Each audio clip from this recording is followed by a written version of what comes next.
저들을 사하여 주옵소서라는 말씀을 같이 나누고자 합니다. 가상 일언 뭐라고요? 저들을 사하여 주옵소서.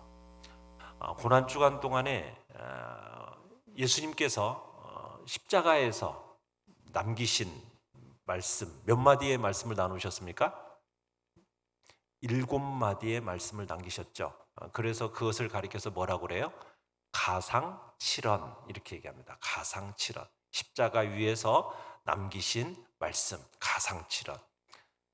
오늘날은 어떻게 보면 십자가의 이 피 묻은 복음 대신에 이 세상에서 누리는 성공, 행복 이런 것들이 더욱 강조되는 시대를 우리가 살고 있습니다. 세상 풍조는 날이 가면 갈수록 이 불변하는 십자가, 이 십자가 대신에 자꾸 사람들의 행복에 초점을 맞추는 그런 복음이 전해지고 있죠. 그렇지만 여러분, 세상이 아무리 외면해도 복음의 정수는 십자가입니다. 십자가. 이 십자가가 바로 하나님의 지혜고요, 복음의 핵심입니다. 어떻게 보면 구원사의 클라이막스, 절정이라고 할 수 있는 이 사랑의 절정은 바로 십자가예요. 이 사실은 달라지지 않습니다. 우리 주님의 모든 말씀에 우리가 귀를 기울여야겠지만, 그렇지만 특별히 십자가에서 남기신 이 말씀은 더욱 우리가 귀를 기울여야 할 말씀입니다. 이 말씀이 우리에게 얼마나 꼭 필요했으면, 여러분 십자가에서 매달려서 그 고통 가운데, 여러분 그 고통 가운데에서 이렇게 우리에게 이 말씀을 전해주고 싶으셨을까? 정말 그 속죄의 현장에서 자신의 몸이 찢겨지고 피를 쏟으시는 그 가운데서 진리의 말씀을 전하시는 데 있어서 얼마나 놀라운 방법으로 전하셨는지, 이게 우리의 생명이 근원이 된다라는 그 경험이 오늘 이번 한 주간 동안 우리에게 나타나기를 바랍니다. 여러분, 이 십자가 처형이라는 것은요, 죄인을 죽이는 형 집행의 한 방법이죠. 원래 이 형벌은 이스라엘에서 만들어진 게 아니고 이게 로마인들이 고안해낸 처형 방법입니다. 많은 사람들이 이 형벌이야말로 인류가 고안해낸 가장 고통스러운 사형 집행 방법이라고 생각을 합니다. 그래서 당시에도 이 형벌은 평범한 죄수들에게는 이 십자가 처형을 하지 않았어요. 아주 극악한 죄인들에게만 적용되었던 형벌이 십자가 형벌입니다. 로마인들도요, 이 십자가 사형 제도가 얼마나 잔인한 것인지를 알고 있었기 때문에 이방 민족 출신의 매우 죄질이 나쁜 범죄자들에게만 이 형을 집행했다고 그래요. 로마인들에게는 절대로 이 십자가 처형을 집행하지 않았다라는 거죠. 여러분, 이 당시에 십자가 처형에는 관습적으로 2가지 규례가 따라 붙었습니다. 하나는 채찍으로 매를 맞는 거예요. 또 하나는 자기가 매달릴 십자가를 스스로 жил머지고 형장까지 가는 겁니다. 신약시대 유물을 연구했던 사람들의 주장에 따르면 그 당시 흔히 사용되었던 채찍이 어떤 것이었냐면, 한 줄로 기다란 채찍이 아닙니다. 여러 가닥으로 이루어진 채찍인데, 그 채찍의 각각의 끝에는 뭐가 달려 있어요? 날카로운 쇠붙이나 짐승의 뼈를 깎아서 만든 뾰족한 물체들이 달려 있다고 그래요. 그래서 그 채찍을 한번 맞으면은 이게 온 몸을 딱 감겨요. 그러면서 그것을 딱 뛰는 순간 살점이 떨어져 나가는 그런 고통스러운 채찍질. 그게 바로 처형될 죄수에게 이루어졌던 채찍질이었던 거예요. 그래서 예수님의 온 몸이 다 살점이 찢겨지는 그런 채찍질을 당하신 겁니다. 그리고 그리고는 스스로 짊어지고 형장을 향해 가게 되어 있었던 거죠. 여러분, 이 당시 죄인을 매다드는 이 십자가의 무게가 어느 정도나 되는지 아십니까? 120에서 150kg 정도 되었다고 그래요.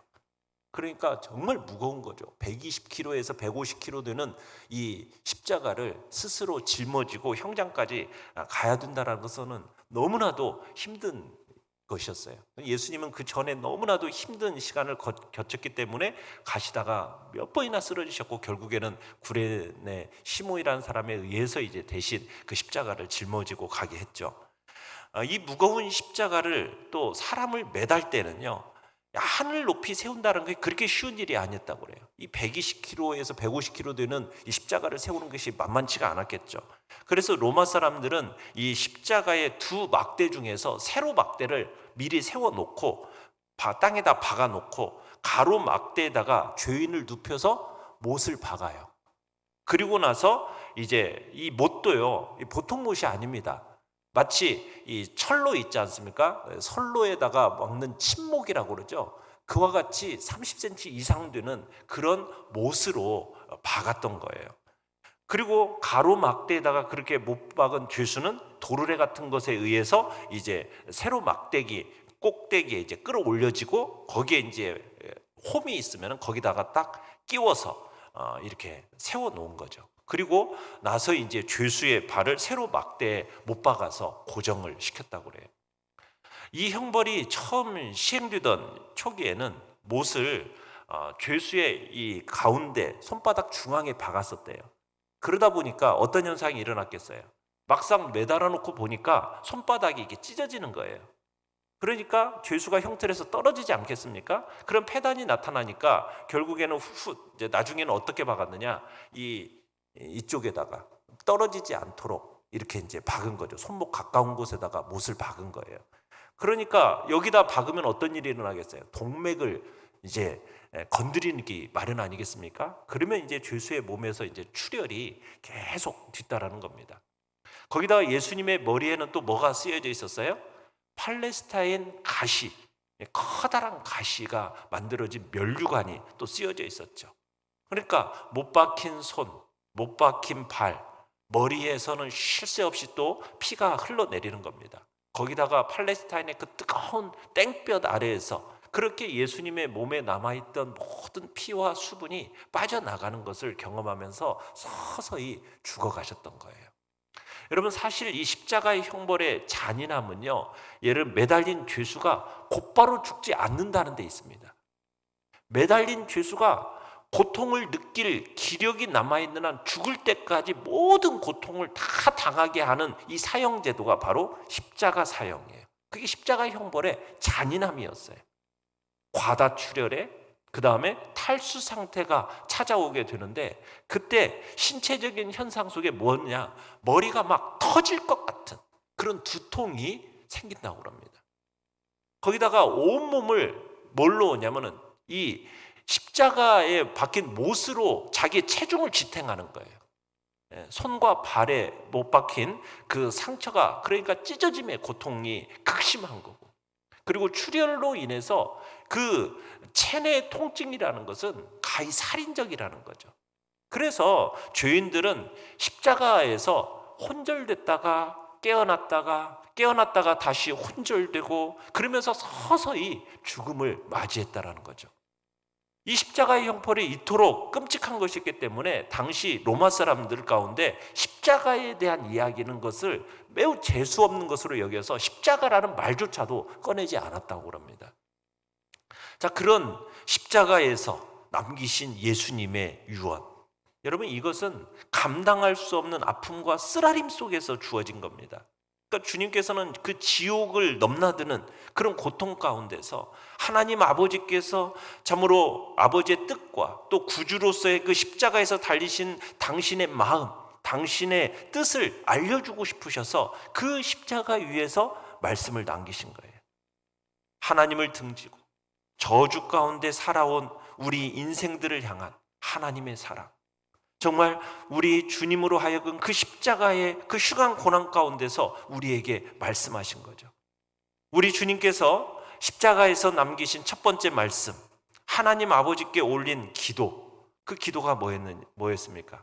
그건 다름 아닌 중보자로서 죄인들을 위하여 하나님의 용서를 구하는 사죄의 탄원이었습니다. 자신은 지금 십자가에서 그 흉한 고통과 수치를 맛보시면서도요, 주님의 관심은 어디에 있었습니까? 바로 죄사함을 받지 못하고 살아가는 우리의 비참한 처지에 그 모든 관심이 있었다라는 거예요. 주님께서 십자가에서 남기신 첫 번째 유언, 그때는 어떤 언제였느냐? 여러분, 우리 죄를 사하여 주시도록 간구의 기도를 드리시던 때가 언제였습니까? 그건 다름 아닌 십자가를 오르는 동안 예수님은 어떤 일을 당하셨어요? 사람들로부터 돌이 던져지면서 돌에 맞으셨습니다. 또 사람들의 주먹에 또 이렇게 맞기도 하셨습니다. 수많은 이스라엘 사람들로부터 조롱과 비웃음을 당했어요. 여러분, 그런 상황에 대해서 성경은 이렇게 상세하게 보도하고 있죠. 누가복음 23장 35절로 37절 우리 같이 한번 읽어보겠습니다. 시작. 백성은 서서 구경하는데 관리들은 비웃어 이르되 저가 남을 구원하였으니 만일 하나님의 택하신 자 그리스도이면 자신도 구원할지어다 하고 군인들도 희롱하면서 나와 신 포도주를 주며 이르되 내가 만일 유대인의 왕이면 내가 너를 구원하라 하더라. 지금 예수님을 향하여서 바로 이와 같은 조롱과 능욕, 정말 하나님의 아들의 이 사랑을 능욕으로 갖고 있는 거죠. 십자가에 달리신 예수님께서 그런 상황 속에서 조용히 입을 여신 겁니다. 그들을 향한 원망도 아니었고 분노도 아니었습니다. 고통에 겨워 지르는 비명도 아니었습니다. 주님께서는 간단한 기도를 하셨어요. 십자가에서의 첫 번째 유언, 그 말씀은 얼마나 거룩하고 어미로운 기도였는지, 백성들을 향한 안타까운 그 사랑에서 나오는 간절하고도 목매는 탄원이었던 거예요. 다시 한번 우리 오늘 본문 읽어볼까요? 34절 다시 한번 읽어보겠습니다. 시작. 이에 예수께서 이르시되 아버지 저들을 사하여 주옵소서 자기들이 하는 것을 알지 못함이니이다. 아버지 저들을 사하여 주옵소서 자기들이 하는 것을 알지 못함이니이다. 여러분, 예수님의 이 첫 번째 유언은 우리에게 어떻게 보면 기독교의 핵심적인 진리를 장엄하게 드러내 보여주고 있는 겁니다. 죄사함의 문제, 죄사함의 문제. 인간은 하나님의 용서를 필요로 하는 존재란 얘기입니다. 예수님께서 십자가에서 죽어가시면서 여러분 남기신 첫마디 간절한 기도, 이 땅에서 하나님께 올리셔야 했던 어떻게 보면 가장 다급한 기도 제목입니다. 우리 모든 인간들이 기울여야 할 진리를 담고 있죠. 하나님을 떠난 인간에게 있어서 가장 시급하고 중대한 문제는 뭐라고요? 죄사함의 문제라는 거예요. 죄사함의 문제. 인간의 죄에 대한 하나님의 용서. 여러분, 이것이 없으면은 여러분 누구든지 하나님의 그 불붙는 진노 아래 있는 겁니다. 그 사람의 외모가 어떠하든지, 그 사람의 직업이 어떠하든지, 어느 시대 사람이든지 상관없습니다. 세상의 모든 사람들은 다 동일한 거예요. 세상에는요 오직 한 종류의 사람밖에 없습니다. 그 사람은 뭡니까? 죄인이라는 거예요. 이 세상에 있는 모든 사람들은 다 죄인입니다. 어떤 사람은 하나님께로부터 죄사함을 받은, 용서받은 죄인이 있고, 어떤 사람들은 하나님께 죄사함을 받지 못한, 용서받지 못한 죄인이 있을 뿐인 겁니다. 이 두 부류의 차이는요 너무나도 중요한 문제예요. 여러분, 우리가 신약 성경을 펼쳐서 읽어보면은 여러분 제일 먼저 들려오는 질문이 한결같은 게 뭐냐면, 하나님, 당신은 하나님께 죄사함을 받았습니까? 이 질문이에요. 사랑하는 성도 여러분은 하나님께 여러분의 죄사함을 받으셨습니까? 이 질문에 예 답변하시나요? 아멘? 좀 크게 좀 얘기하세요. 죄사함을 받으셨어요? 네. 여러분, 이게 너무나도 중요한 문제예요. 여기에 답하지 못한다면 여러분 너무나도 안타까운 일인 겁니다. 하나님을 떠난 죄인, 이 죄인이 된 인간들의 소망은 바로 죄사함을 받는 거예요. 하나님께서 사랑하는 아들, 그 독생자를 이 낮고 천한 이 땅에 보내주신 이유가 뭐겠어요?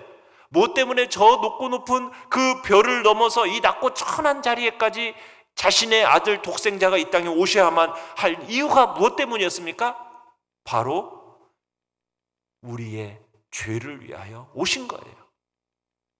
죄 없으신 그리스도께서 이 땅에 오신 이유, 이 땅에 오셔서 정말 그 고난, 나무에 달려서 그 고난을 당하신 이유가 무엇이겠습니까?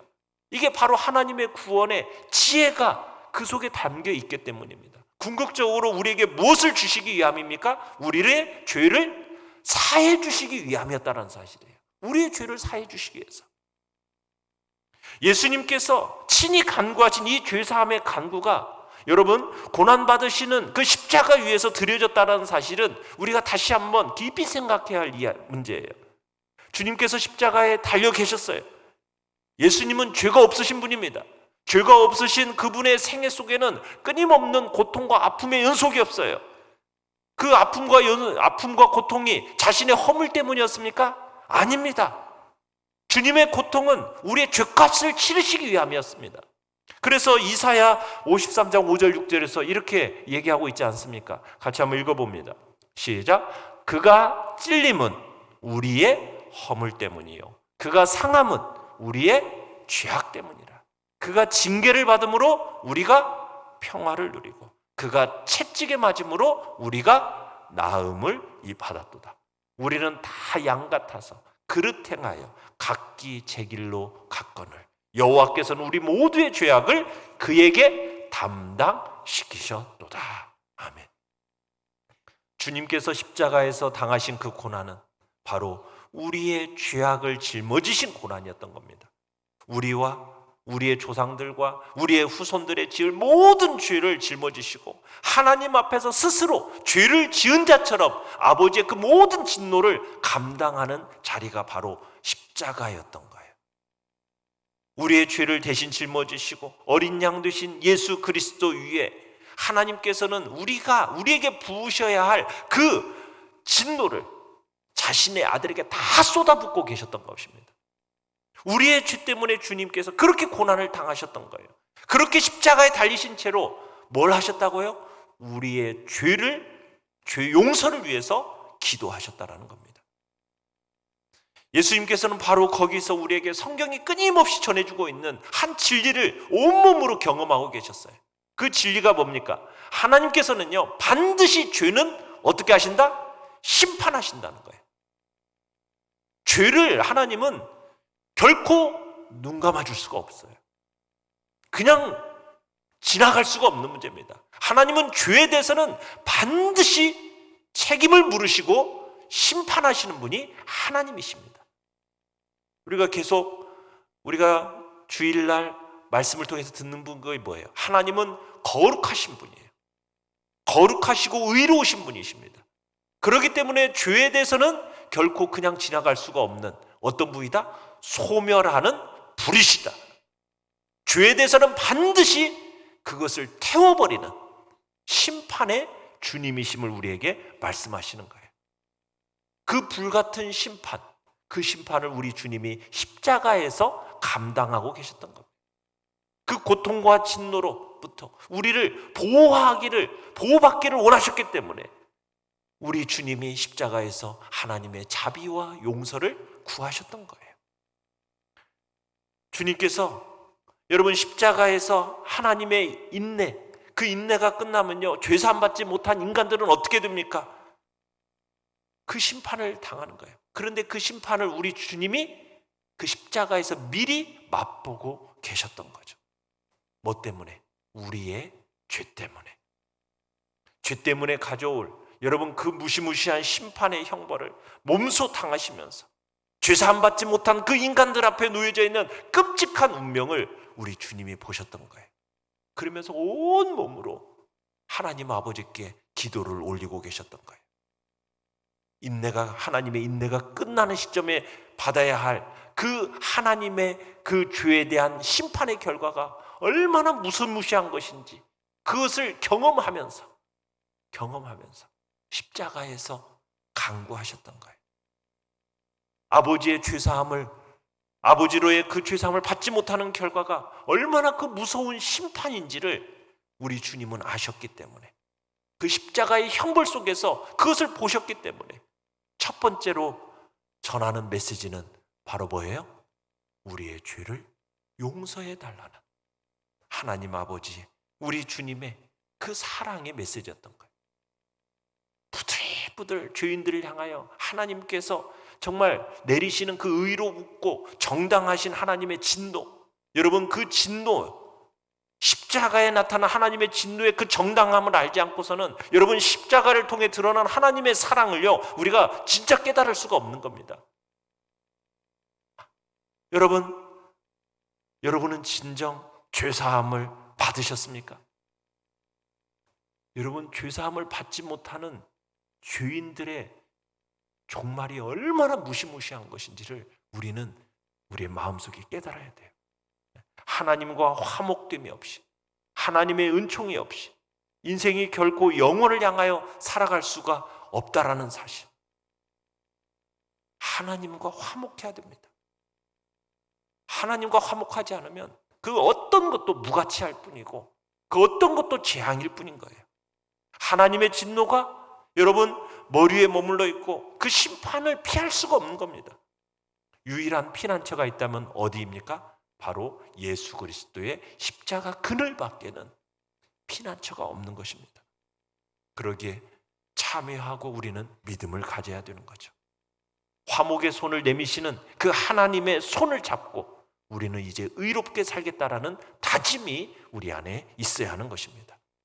하나님의 진노를 피할 유일한 길 무엇밖에 없습니까? 바로 십자가밖에 없다라는 사실을 기억하시길 바랍니다. 자, 그러면서 예수님께서 뭐라고 또 얘기하세요? 죄사함을 간구하면서 다른 한마디를 덧붙이셨죠. 뭐라고 하셨어요? 자기들이 하는 것을 알지 못함이니이다. 죄인들을 용서해달라는 기도와 함께 어떻게 보면 그들을 대신해서 변명을 해주고 계시는 거예요. 자기들이 하는 일을 알지 못합니다. 자기들이 지금 해서는 안 될 일을 행하고 있다라는 거죠. 생명이 되시는 그리스도를 십자가에 못 박고 십자가에 못 박을 때 그 생명 자체를 못 박은 거이지 않습니까? 그 모두의 범죄에 어떻게 보면 우리 모두가 함께 참여한 거예요. 주님께서는 그렇게 행한 이유에 대해서 아버지께 변명 아닌 변명을 하고 계시는 거예요. 자기들이 하는 것을 알지 못함이니이다. 이 말씀은 어떻게 보면 근본적으로 하나님의 지혜에 대해서 무지한 세상을 보여주고 있는 것입니다. 지금 자신들이 십자가에 못 박고 있는 바로 그분이 자신들을 구원하기 위하여 하나님 아버지께서 보내주신 그 독생자라는 사실을 알지를 못하고 있는 거예요. 그 초라한 육체를 가지신 나사렛의 한 젊은이 안에 지금 죄로 말미암아 하나님께 버림받은 모든 생명이 지금 그 안에 있다라는 사실을 모르고 있다라는 거예요. 이런 슬픈 무지가 지금 이 땅에서도 계속되고 있어요. 버림받은 이 세상이 왜 이 귀한 십자가의 복음에 대해서 귀를 기울이지 않고 있는 겁니까? 주님의 구원이 아니면 아무도 소망도 없는 여러분 이 세상에 왜 멸망받을 자신들의 영원한 운명을 외면하고 있는 것입니까? 무엇 때문에? 생명 주시기 위하여 원하여 오신 그리스도를 지금도 세상은 거절하고 있는 것입니까? 무엇 때문입니까? 알지 못해서요. 알지 못해서. 그것을 우리 주님이 변명 아닌 변명처럼 기도로 올려놓고 계시는 거죠. 그러면서 뭐 하는 거예요? 저들의 죄를 용서해달라고. 몰라서 그러니 주님 저들의 죄를 용서하여 주시옵소서. 주님께서 이렇게 구원받지 못한 세상 사람들을 향하여서 피 흘리시면서 눈물로 기도하고 계셨던 것입니다. 하나님을 떠난 세상, 여러분 죄로 말미암아 잃어버린 이 영혼들, 유일한 소망이 있다면 그리스도 십자가 이외에 다른 소망이 없음을 기억하시길 바랍니다. 우리가 이것을 먼저 마음을 열고 십자가에서 들려오는 그 주님의 기도에 우리가 귀를 기울여야 하겠습니다. 우리 시간 같이 찬양하면서 주님 앞에 기도합시다.